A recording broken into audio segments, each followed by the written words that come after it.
কেউ যখন নিজেকে মুসলিম বলে দাবি করে, তখন আল্লাহর কোনো বিধান আসলে, আল্লাহর কোনো আইন তার সামনে আসলে সেটা মানবো কি মানবো না এমন কথা বলার তার সুযোগ নাই, মানতেই তাকে হবে। আওয়াজ করে বলেন ঠিক কিনা?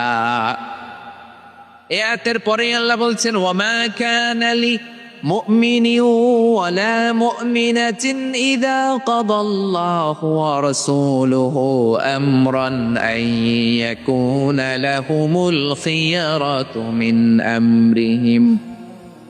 আল্লাহর পক্ষ থেকে কোনো বিশ্বাসী নারী পুরুষের সামনে যখন কোনো বিধান আসে, কোনো আইন আসে, তখন সে আইন সে মানবে না এমন কোনো অপশন তার নাই। মানলেও হবে, না মানলেও হবে, এমন কোনো অপশন আছে নাকি বলেন?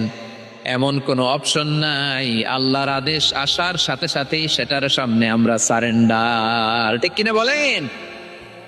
আল্লাহর আদেশ আসলেই সারেন্ডার, আল্লাহর কথা আসলেই সারেন্ডার। এখানে আমার কথা চলবে? প্রিয় ময়মনসিংহবাসী, আওয়াজ করে বলেন, আল্লাহর আদেশের সামনে আমার নিজের কোনো ইচ্ছা আছে? আমার কোনো কথা আছে? না। যারা আল্লাহর আদেশের সামনে নিজেকে সঁপে দেয়, যারা আল্লাহর আদেশের সামনে নিজের ইচ্ছাকে বিসর্জন দেয়, যারা আল্লাহর বিধানের সামনে নিজের কথা, খায়েশ সবকিছুকে স্যাক্রিফাইস করে, তারাই হচ্ছে মুসলিম। সুবহানাল্লাহ বলেন।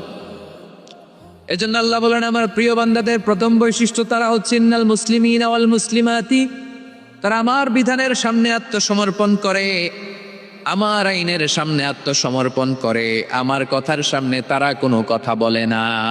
কারণ গোটা দুনিয়ায় আকাশে কিংবা জমিনে যেখানেই যেটা থাক না, সব সারেন্ডার করেছে এক সত্তার সামনে। জোরে বলেন তিনি কে? রাব্বুল আলামিন বলেন,